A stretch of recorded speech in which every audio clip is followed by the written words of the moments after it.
Assalamualaikum warahmatullahi wabarakatuh.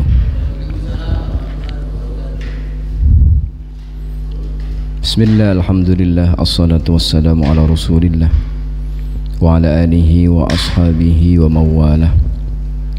Allahumma subhanaka la ilma lana illa ma 'allamtana innaka antal alimul hakim wa tub alaina ya maulana innaka antat tawwabur rahim. Amma ba'du. Hadratul muhtaramin, para pecinta ilmu agama, pendamba kehidupan akhirat, para bapak sekalian, majelis taklim amali yang dirahmati Allah Azza wa Jalla. Alhamdulillah, pada kesempatan kali ini Allah izinkan kita untuk bermuwajahah dalam keadaan iman dan Islam. Kita berharap semoga iman Islam kita ini Allah kekalkan hingga husnul khatimah. Allahumma amin. Salawat salam semoga terlimpah kehadirat baginda Rasulullah sallallahu alaihi wasallam. Kita berharap semoga kita mendapatkan syafaatnya di yaumil qiyamah nanti. Allahumma amin. Hadirin yang berbahagia, pada kesempatan siang kali ini kita akan melanjutkan pembelajaran kita ngaji tauhid, ngaji aqidah ahlu sunnah wal jamaah, keyakinan sebagaimana keyakinan Nabi dan para sahabat. Jadi aqidah ahlu sunnah wal jamaah adalah keyakinan sebagaimana yang diyakini oleh Nabi kita Muhammad sallallahu alaihi wasallam dan para sahabat. Kita berharap dengan memperkokoh keimanan, ketauhidan kita ini semakin layak diaku menjadi hamba Allah, umatnya Rasulullah sallallahu alaihi wasallam. Ya, kita ini jelas hamba. Manusia ini tergolong hamba. Cuma banyak di antara manusia yang tidak merasa jadi hamba. Karena memang hamba yang sesungguhnya itu kalau menghamba, ngaku jadi hamba, menyerahkan program hidupnya kepada Tuhan, kepada Tuhan. Manusia menyerahkan hidupnya kepada Allah Subhanahu wa ta'ala dengan mengikuti syariatnya Kanjeng Rasulullah sallallahu alaihi wasallam. Maka bila dalam kehidupan kita 24 jam, kapanpun kok kita ini ikut arahan dari baginda Muhammad sallallahu alaihi wasallam, kita akan beruntung gitu. Secara zahir kita ikut aturan para fuqaha bagaimana tata cara kehidupan, cara sholat, cara zakat, cara puasa, cara haji, cara bermuamalah, bermuasyarah, berakhlak. Demikian pula terkait dengan hati, keyakinan, kita mengikuti akidah keyakinannya ahlu sunnah wal jamaah sebagaimana yang diajarkan oleh Imam Asy'ari al-Maturidi, ya begitu. Dan tetap kita ulang bahwasanya amalan seperti apapun ini kalau iman kita tidak lurus, ini membahayakan. Khawatir nggak diterima, khawatir melenceng. Tapi kalau keyakinan sudah lurus, walaupun amalnya itu sepertinya tidak begitu banyak, tidak begitu hebat menurut pandangan orang, tetapi itu berharga. Kenapa? Akidahnya lurus, tujuannya itu tepat, genah. Ya Allah. Nggih, insyaallah kita lanjutkan halaman 73 nggih. Saya bacakan bismillahirrahmanirrahim. Firman Allah Subhanahu wa taala Al-Kahf ayat 49. Wa wudi'al kitabu fataral mujrimina mushfiqina mimma fihi wa yaquluna ya waylatana ma li hadzal kitab la yughadiru saghiratan wala kabiratan illa ahsaha wa wajadu ma amilu hadiran wa la yadhlimu rabbuka ahada. Dan diletakkan kitab catatan amal, maka orang-orang yang berdosa mengeluh ketakutan sambil berkata, aduhai kitab apakah ini? Tiadalah perbuatan kecuali, tiada terkecuali, kecil, besar ada di dalamnya, dan Tuhanmu tidak merugikan seorang jua pun. Masya Allah. Dalam ayat ini diyakinkan bahwa ada kitab, yaitu catatan amal setiap orang yang dicatat oleh Raqib dan Atid. Ayat ini menolak paham kaum Mu'tazilah yang mengatakan bahwa tidak ada malaikat-malaikat yang menulis amalan setiap orang. Jadi Allah itu punya malaikat yang diantara tugasnya itu mencatat amal baik dan buruk. Nanti ketika di akhirat catatan itu akan didedahkan, akan diperlihatkan kepada kita, yang dengan melihat amalan itu orang-orang pendosa akan kaget. Oh, apa ini? Kok ada sebuah catatan amal, amalanku baik yang kecil atau yang besar, kok semuanya ada di sini? Takut mereka, bingung. Masya Allah. Amalan yang dilihat oleh orang lain tercatat, amalan yang ketika bersendirian pun tercatat. Dan dalam catatan itu Allah tidak menzalimi siapapun. Jadi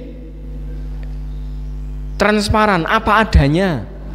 Yang memang diperbuat tertulis, yang enggak diperbuat enggak ditulis. Ya tulisannya enggak berbuat begitu.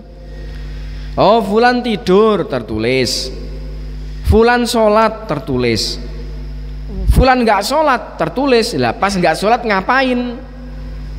Oh, makan. Ya udah, makan berarti. Jadi diantara hikmahnya, padahal Allah itu alimun bidzatis sudur, alimun hakim. Allah itu maha mengetahui. Lah terus kalau emang Allah itu maha mengetahui, tahu semuanya, untuk apa itu malaikat? Di antara hikmahnya untuk menampakkan keagungannya. Dan di antara hikmahnya bahwa di situ hamba tidak akan merasa terzolimi lagi.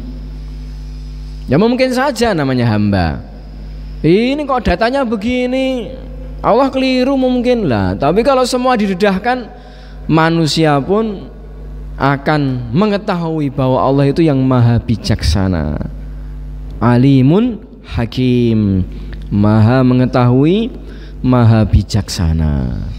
Tiada seorang pun yang terzalimi. Tiadalah Allah dzallam lil abid, tidak menzalimi seorang hamba pun. Makanya hati-hati, mumpung masih hidup di dunia, banyak istighfar. Amal-amalan yang kita perbuat yang tidak layak nanti dipertontonkan di padang mahsyar, kita beristighfar. semoga terampuni. Innal hasanat yudhibna sayyi'ah, sesungguhnya perbuatan kebaikan-kebaikan itu akan menghapus perbuatan-perbuatan yang jelek. Ya Allah, dan kita isi akhir sisa dari kehidupan kita ini untuk beramal yang baik, taat. Ya, dunia nggak lama. Kalau kita nggak ditinggalkan dunia, ya kita akan meninggalkan dunia. Tinggal tunggu waktu aja. Semua teman-teman kita sudah banyak yang menuju ke akhirat. Kita pun juga akan ke sana insyaallah.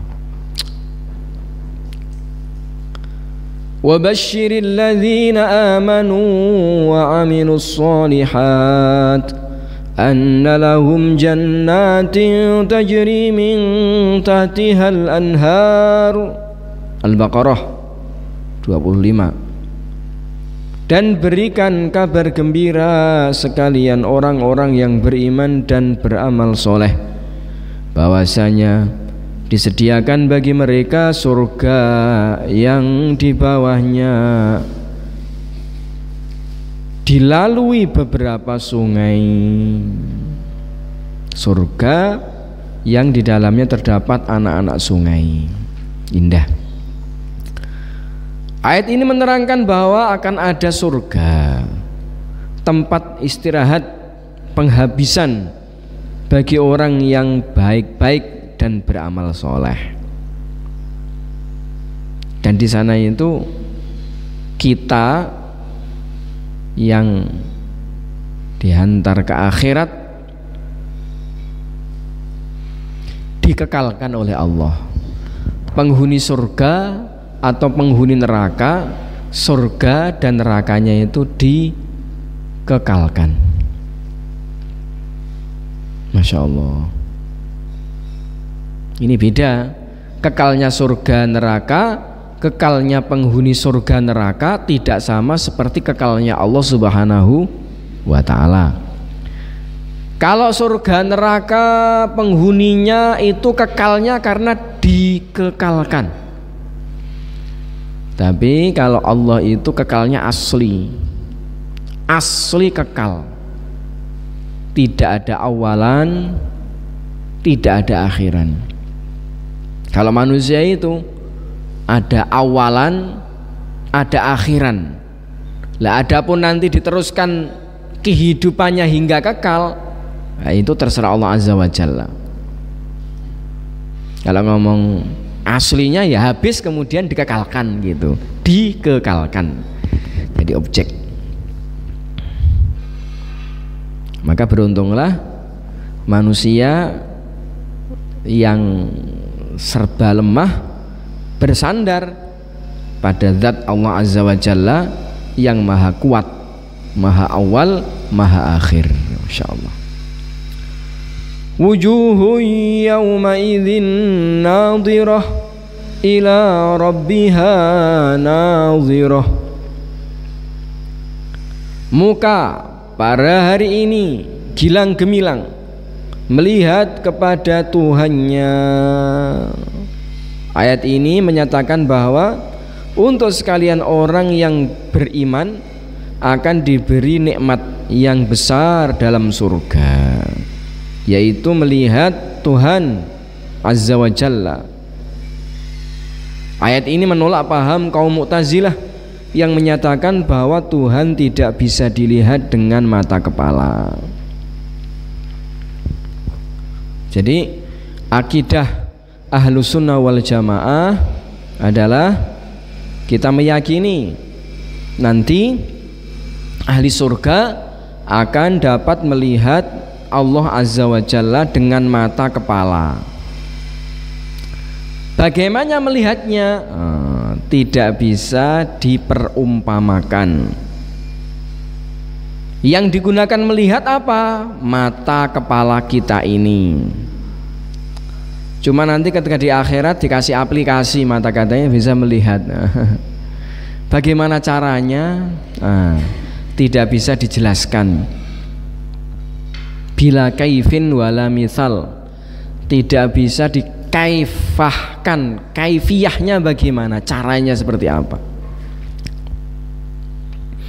Kalau makhluk, kita melihat menggunakan mata saat ini yang kita tahu, itu mata kita buka. Kemudian ada benda yang dipancari cahaya, ada bendanya,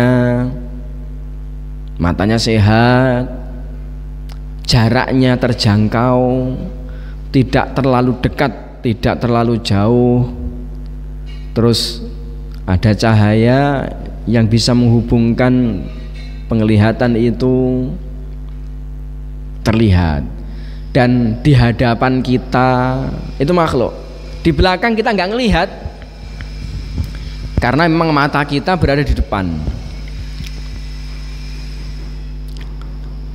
Lah manusia nanti ketika masuk surga, dianya di surga, yang di surga manusianya. Allah tidak di surga, karena surga itu tempat, Allah tidak bertempat. Sebelum ada tempat, Allah sudah ada. Allah yang menciptakan tempat, termasuk tempat itu surga. Jadi Allah tidak membutuhkan tempat.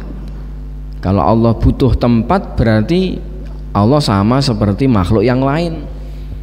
Kalau sama seperti makhluk yang lain, tidak layak jadi Tuhan. Sama-sama makhluk kok jadi Tuhan, nggak layak.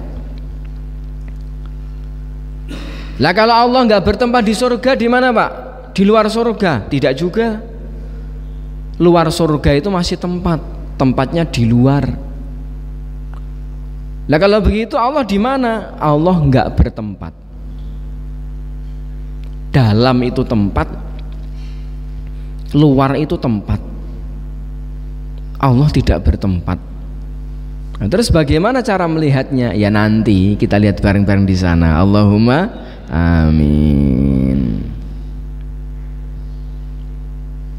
Secara syar'i ada dalil nakli dari Al-Qur'annya, hadisnya pun juga ada.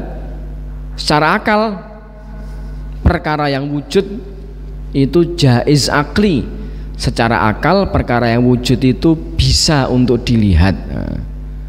Tetapi kapan melihatnya, bagaimana cara melihatnya, itu berbeda-beda. Lah untuk melihat Allah, kapan kita melihatnya? Nanti ketika kita telah di surga. Bagaimana cara melihatnya? Tidak bisa dicontohkan, karena yang bisa dicontohkan itu banyak halnya, dan Allah itu hanya satu, maka tidak bisa dicontohkan. La ilaha illallah. Saya mau beli baju, berapa kodi Pak? 5 kodi. Yang seperti apa? Ini lihat contohnya, ini katalognya, ada katalognya. Kemudian kalau melihat contoh, lihat ini di hanger, di gantungan, jenengan lihat yang kainnya seperti apa. Seperti ini ya, ya. Ukurannya berapa? Ya. Mereknya apa? Oh ya, banyak. Kenapa ada contoh? Kenapa bisa dicontohkan? Karena berbilang. Nah Allah itu hanya satu. Kul huwallahu ahad. Ketika Allah itu zat yang maha satu, tidak ada contoh. Kalau ada contoh berarti nggak satu.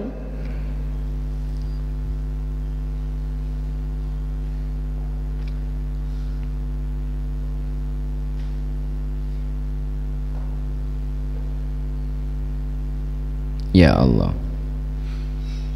Adapun kalau dalam ibarat para alim ulama ini, mereka mencontohkan itu bukan untuk maksud zat Allah seperti itu atau perbuatan sifat Allah seperti itu, tidak. Itu untuk menunjukkan, memudahkan pemahaman itu seperti itu loh. Gitu. Seperti kisah yang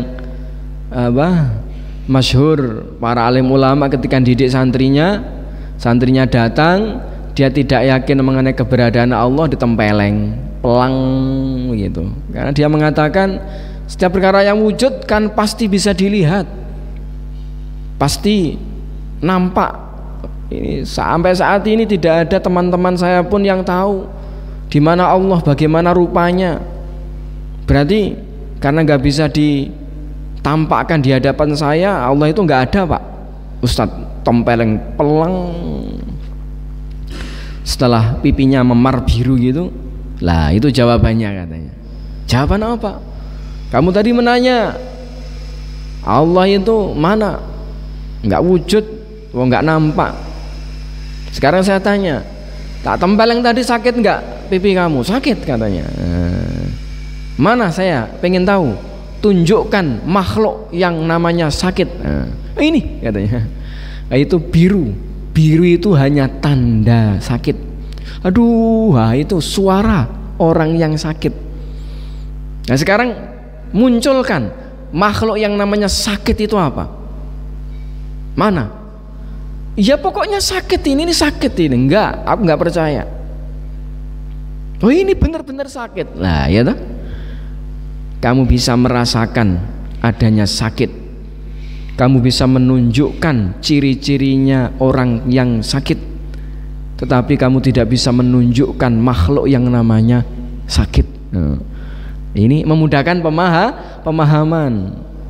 Jadi banyak binisbat ilal makhluk, nisbat kepada makhluk itu pun banyak hal yang kita yakini ada, tetapi kita nggak mampu untuk menunjukkan. Arwah, roh itu ada, nyatanya bisa bernafas, nyatanya bisa ngomong, bisa makan, bisa berdiri, bisa berjalan. Berarti ini ada rohnya, Pak. Oke, sekarang tunjukkan padaku arwah itu mana. Saya pengen tahu hakikat daripada roh dalam jasad. Ini Pak, ini yang mana? Ayo. Dalam tubuh saya coba dibuka. Aku pengen tahu rohnya yang mana. Dibelerek mati. Loh, rohnya hilang. Belum sempat dilihat sudah hilang katanya. La ilaha illallah. Keberadaan roh, semuanya meyakini adanya arwah, adanya roh, tetapi tidak satu pun yang mampu menampakkan di hadapan kita mana itu roh. Ya Allah. Jadi maknanya kalau saat ini kita tidak dapat melihat Allah, itu bukan Allah tidak ada. Memang saat ini kita belum mampu melihat. Tapi di akhirat nanti wujuhu yawma idzin nadhirah ila rabbiha nadhirah. Ahli surga akan diberikan kesempatan untuk memandang zat Allah bila kaifin wala misal. Masya Allah. Ya Allah. Ya Allah. Kita perbaiki amal supaya nanti mendapatkan keanugerah dapat berjumpa Allah Subhanahu wa ta'ala.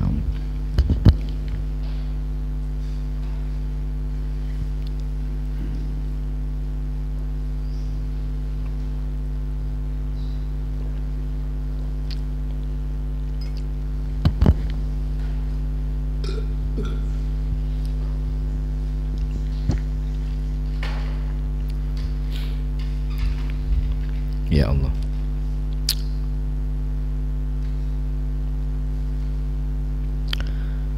Innal ladzina kafaru bi ayatina sawfa nusrihim nara kullama nadijat juluduhum baddalnahum juludan ghairaha liyadhuqul azab. Inna Allah kana azizan hakima. An-Nisa 56. Bahwasanya orang-orang yang ingkar dengan ayat-ayat kami kami masukkan ke dalam neraka. Tiap-tiap mengelupas kulit mereka, kami ganti dengan kulit lain, supaya mereka merasa benar siksaan bahwasanya Allah adalah mulia dan bijaksana. Ya Allah, ini sebagian daripada siksa neraka itu begitu. Begitulah keadaan orang di neraka, dibakar beleng, kulitnya mengelupas, kemudian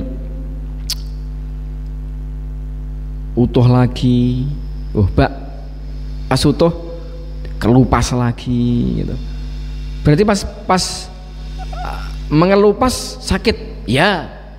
Pas kulitnya dikembalikan sakit, iya. Bukan kok seperti orang sakit, ketika sakit, ketika sembuh enak. Enggak, di neraka itu enggak ada enaknya. Ketika kulit mengelupas sakit, ketika kulitnya kembali utuh sakit. Utuhnya aja sakit, apalagi mengelupasnya. Dan yang paling sakit bagi penghuni neraka itu adalah kabar bahwa mereka itu di neraka itu selama-lamanya. Itu sakit, Pak. Itu sakit.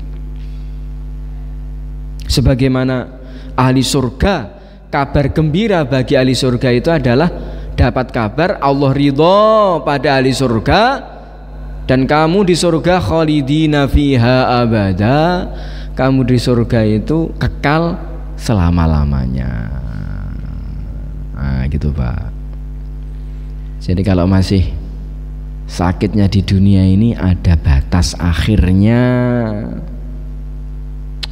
Orang itu seperti apa sakitnya itu pasti di surga, di dunia ini merasakan nikmat. Enggak ada kok di dunia itu orang sakit mati, enggak ada itu. Walaupun yang orang seperti apa tampaknya, mesti dalam hatinya merasakan nya itu masih ada enak, tapi neraka mboten. Ayo bayangkan gimana itu. Orang yang miskin di negara kita inilah misalkan, itu pun dia masih bisa bernafas, itu masih nikmat Pak. Dia masih kencingnya itu masih masih enak itu. Ada minuman, masih berteduh, masih ada hari esok, masih enak itu. Menjerit, ada diamnya, masih enak itu. Di neraka itu nggak ada enaknya belas dan kekal. Naudzubillah min dzalik.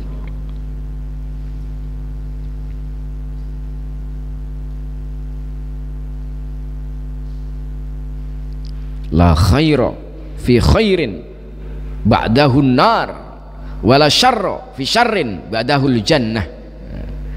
Tiadalah kebaikan itu disebut baik kalau nanti ujungnya adalah neraka, dan tiadalah kejelekan itu dikatakan jelek buruk kalau akhirnya adalah surga. Nah, niku wong pinter ngoten niku. Oh, hidupnya enak. Enak kalau akhirnya neraka ya nggak enak. Wah, hidupnya sengsara. Tapi punya iman toh, muslim toh, mukmin toh, iya, nggak apa-apa, surga. La ilaha illallah.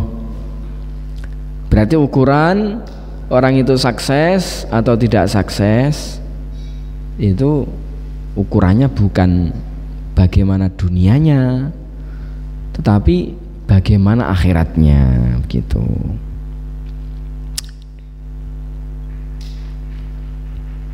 Ya Allah. Ya udah Pak, kalau gitu saya nggak kerja. Oh salah.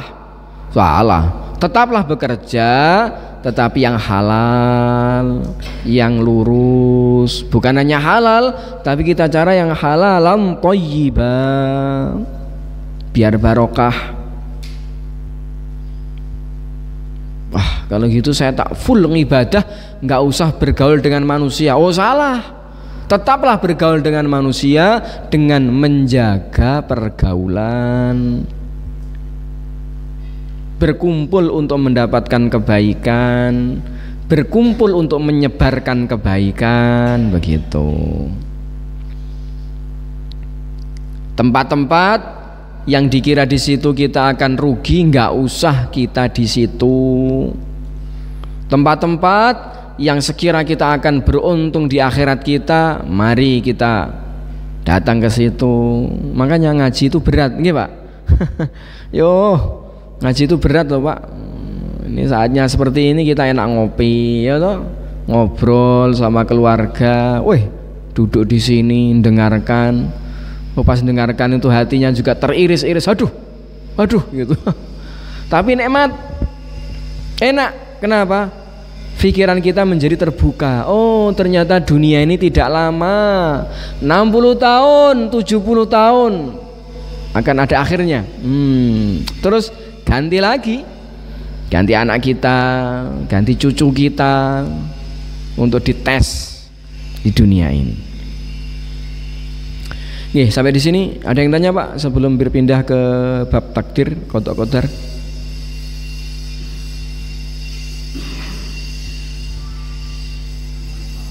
Iya Pak.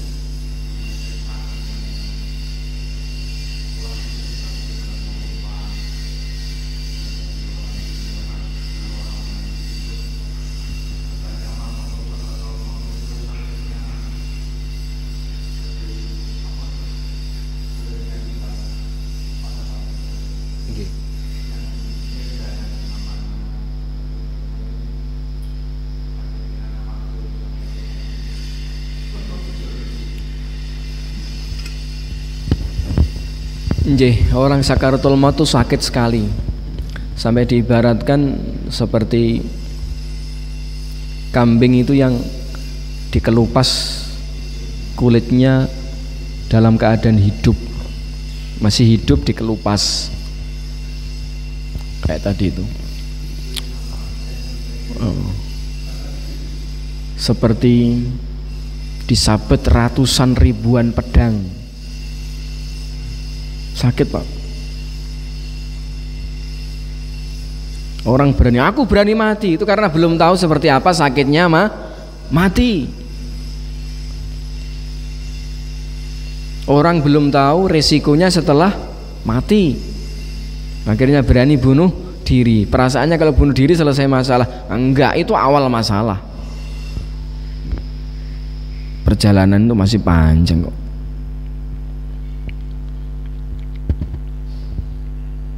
Nah kalau orang beriman nggak usah takut mati. Mati itu pasti ada, santai aja. Mati.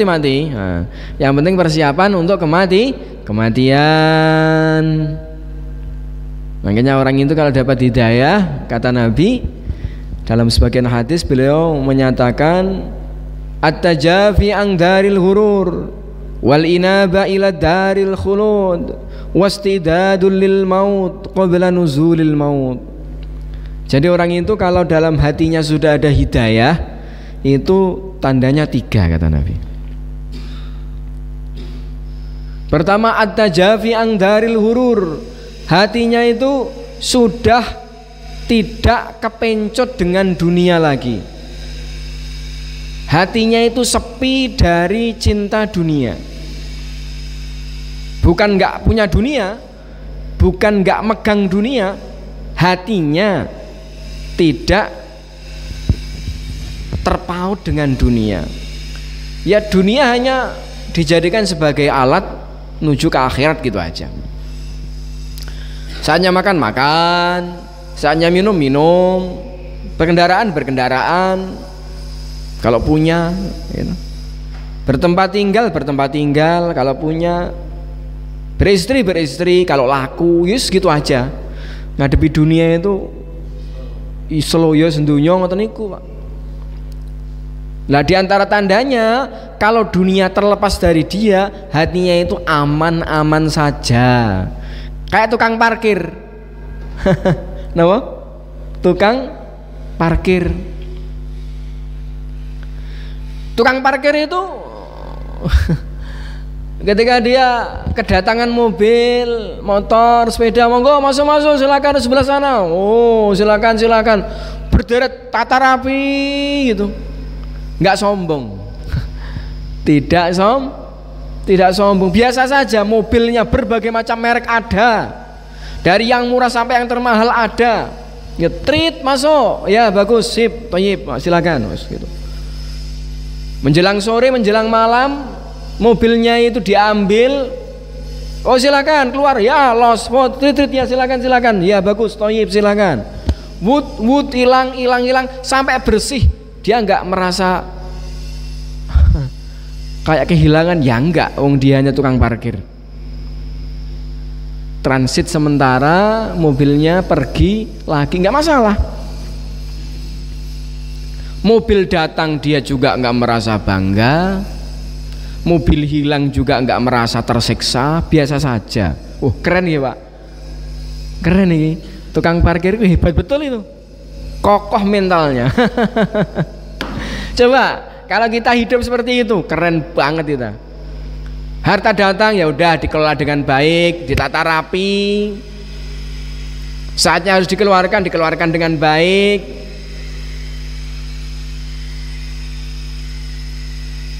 Baik hati dan tidak sombong, karena merasa memang harta benda ini titipan dari Allah Subhanahu wa ta'ala,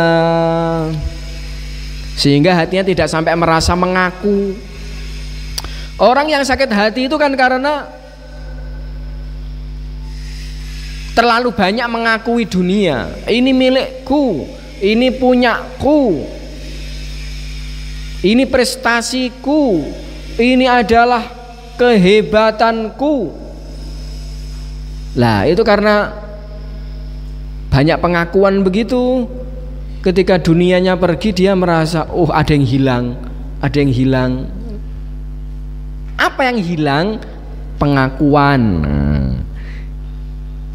Pengakuannya itu dicopot. Ini loh yang kamu aku, dicopot. Masya Allah. Sakit. Coba tadi tukang parkir, andaikan mulai mobil satu datang itu dia merasa ini punya aku loh. Tersiksa dia. Ketika itu mobil nanti itu pergi satu persatu, setiap kali pergi, hilang, stroke. Ya kayaknya begitu tuh loh.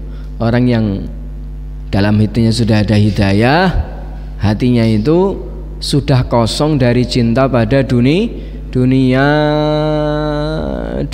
dikelola mengikut Allah Azza wa Jalla. Kemudian yang kedua, wal inabah ila daril khulud. Inabah ila daril khulud. Pemikirannya, rasa hatinya, sikapnya itu udah bagaimana akhiratku. Begitu. Ketika orang-orang bingung untuk membangun dunianya, dia memikirkan bagaimana akhiratku nanti. Ketika orang itu sibuk untuk bagaimana populer di dunia, dia memikirkan bagaimana aku populer di akhirat nanti. Gitu. Ketika orang sibuk memikirkan bagaimana untung di dunia, dia mikir bagaimana aku untung di akhirat nanti. Nah itu mikirnya itu udah begitu. Dia sangat hafal sekali bahwa dunia ini nggak lama, itu sangat hafal. Makanya mulai awal hatinya nggak dipautkan kepada dunia.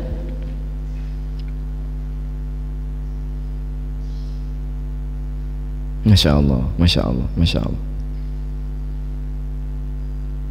Kayak tukang parkir tadi itu, dia nggak merasa memiliki mobil dan kendaraan, tidak. Yang dia pikir setelah kerja ini nanti dapat uang berapa saya. Hasil kerja markirku nanti itu bisa tak gunakan apa untuk ahli keluargaku di rumah nanti. Sehingga masuk keluarnya mobil itu nggak jadi ukuran keakuan dia, tidak. Tetapi bagaimana dia menjalankan tugas dengan baik sehingga gajian dengan baik, hasilnya banyak, bisa untuk kehidupan yang selanjutnya. Itu tukang parkir lagi itu, Masya Allah. Ya Allah.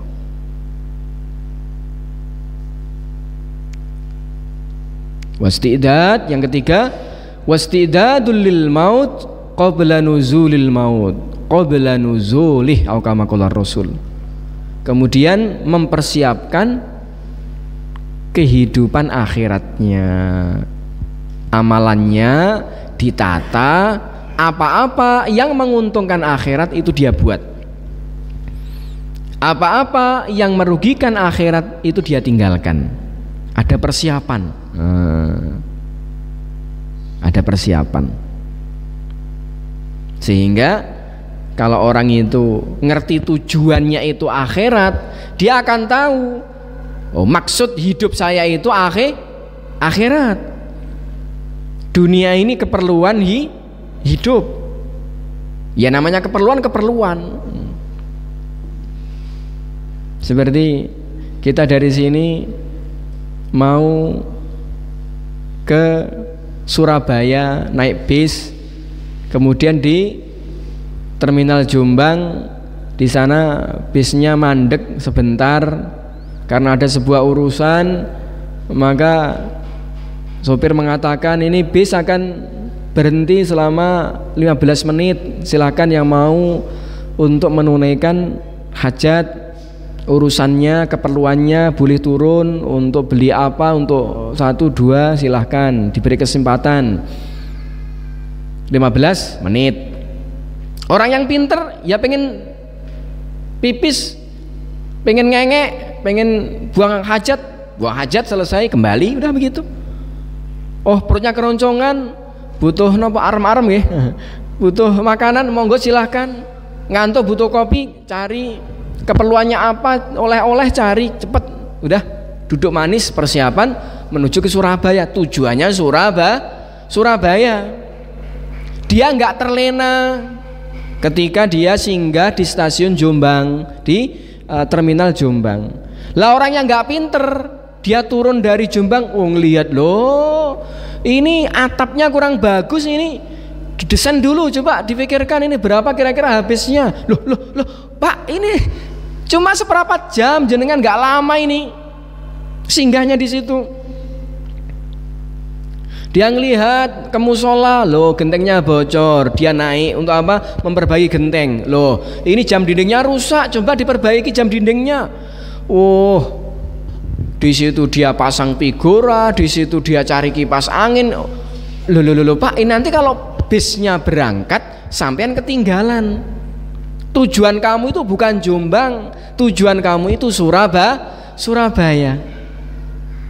Orang yang pinter, dia di Jombang di terminal hanya menyelesaikan urusan-urusannya, keperluan-keperluannya untuk tujuannya di Surabaya. Orang yang nggak pinter, dia singgah di Jombang kelamaan, tenggelam. Akhirnya ketika bis berangkat bingung, bekalnya habis, ketinggalan. Persiapan di Surabaya belum tertunaikan dengan baik, maka dia akan rugi sampai di sana, atau bahkan berangkat ke sana dengan merangkak. Kenapa? Amwalnya habis untuk memperbaiki apa? Terminal Jombang. Ini salah alamat. Ini seperti ini tamsil saja.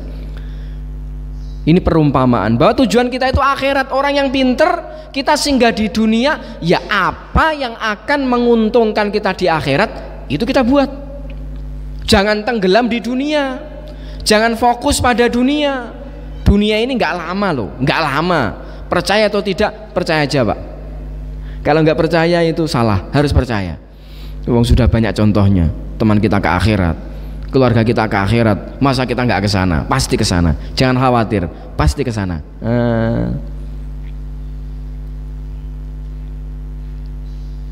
Ya ini contoh sederhana tapi bisa kita pikirkan untuk biar kita merenung sehingga di dunia nggak lama ini kita persiapan dengan baik-baik. Insyaallah Pak ya.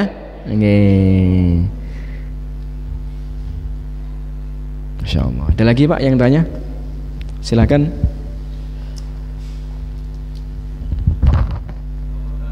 Gimana Pak?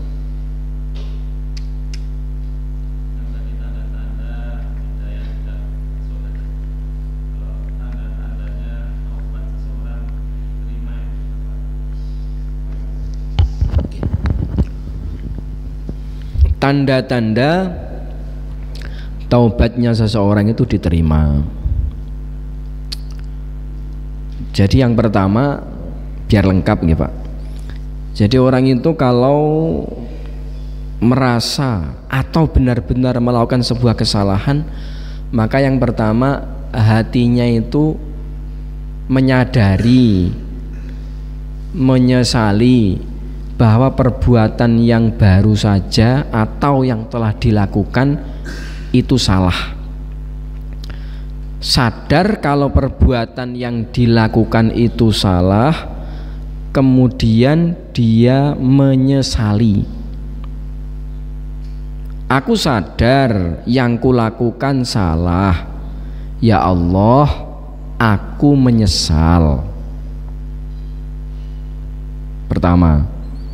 Terus efeknya lesannya nanti beristighfar. Astaghfirullahaladzim. Terus yang ketiga, dia akan meninggalkan perbuatannya tadi.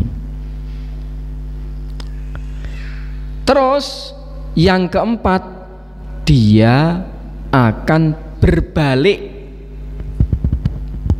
berbuat lawan dari kejelekan tadi. Contoh, kalau orang itu tidak sholat, maka sholat. Nah gitu. Orang itu kalau tidak zakat, merubah akhirnya zakat. Orang itu kalau meninggalkan puasa, ya diqodho. Orang punya hutang belum dibayar, ya dibayar. Seperti itu. Kemudian meniatkan di waktu yang mendatang untuk tidak mengulanginya lagi. Saya urutkan ya Pak. Yang pertama contoh, orang merasa salah dan memang salah ketika dia tidak puasa Ramadan, maka hatinya sadar bahwa ini salah, kemudian hatinya menyesal. Ini pertama, sadar kemudian menyesal, ya Allah ini salah. Kemudian yang kedua, dia istighfar. Efeknya dia istighfar, mohon ampun ya Allah, mohon ampun. Terus yang ketiga apa tadi Pak? Dia berniat untuk meninggalkan perkara itu. Dengan cara apa? Dengan cara mengqodho puasanya. Tinggalkan, kemudian mengqodho. Terus kemudian dia berniat untuk seterusnya dia tidak akan kembali meninggalkan puasanya, mengganti dengan kebaikan, mengqodho dan istiqomah setiap Ramadan puasa. Maka kurang lebih seperti inilah runtutan orang yang bertaubat dari sebuah kesalahan. Berarti tanda-tanda orang itu taubatnya itu nasuha, taubatnya itu murni, lurus dan berhasil dalam taubatnya, ya dia tidak kembali kepada kesalahan yang sama dan dia akan berbuat sebaliknya. Innal hasanat yudhibnas sayyiat. Karena kebaikan-kebaikan itu akan menghapuskan kejelekan-kejelekan. Bisa dipahami Pak? Saya tambahkan, saya sudah pernah begitu. Saya sudah pernah merasa bersalah, kemudian saya beristighfar dan saya nggak mengulangi lagi, dan saya berbuat kebalikannya dengan berbuat baik. Tetapi lagi dan lagi aku ini jatuh dalam lubang yang sama. Bagaimana itu Pak? Udah bertaubat, dosa lagi. Bagaimana seperti itu? Jawabannya adalah ya silahkan bertaubat lagi. Oh pernah Pak? Sudah pernah. Perbuatan yang sama, kesalahan yang sama, saya sudah pernah beristighfar, bertaubat, dan kembali melakukan lagi.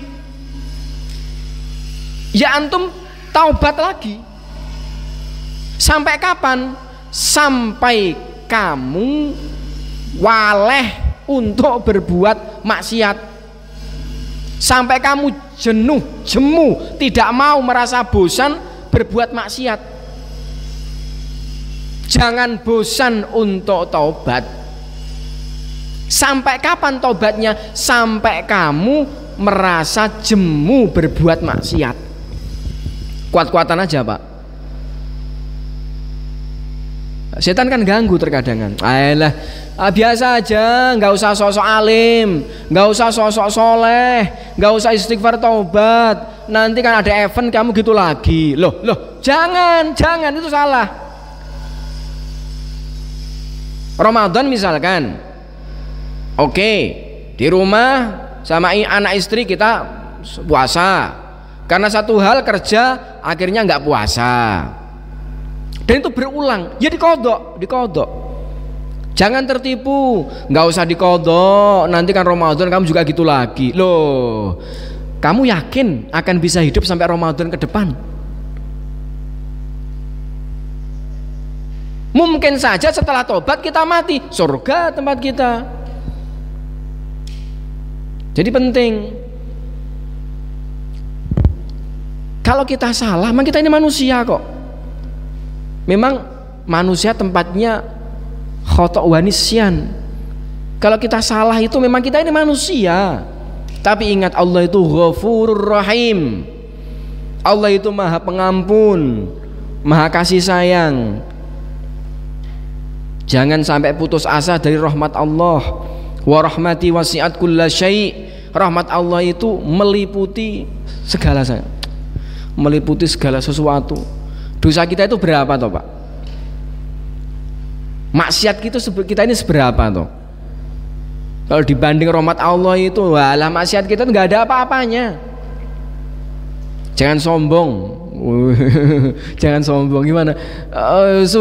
Sudah berbuat maksiat, sombong lagi, merasa maksiatnya itu melampaui rahmatnya Allah. Berapa maksiat kamu itu? Selagi kamu itu masih muslim, kamu taubat, diterima. Allah itu Al-Ghaffar, Allah itu Maha Pengampun, banyak ampunannya. Raufun bil ibad, Raufur Rahim, Arhamur Rahimin. Oh, Allah itu Maha Pengampun, Maha Penyayang, Maha Baikan. Jangan suudzon sama Allah, nggak boleh.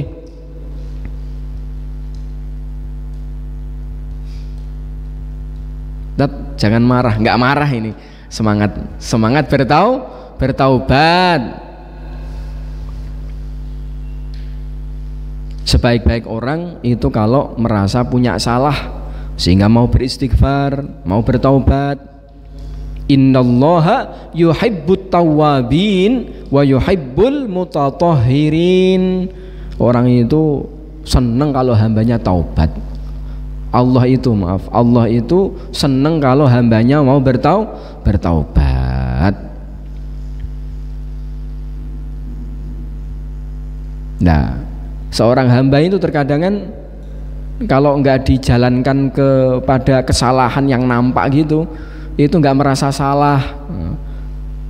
Akhirnya di antara hikmah Allah Azza wa Jalla, hamba itu dijalankan keperbuatan yang salah supaya apa? Supaya dia mau tobat. Lah pas taubat Allah seneng, pas Allah suka, itu namanya jadi Habibullah, menjadi kekasih Allah, jadi waline Gusti Allah.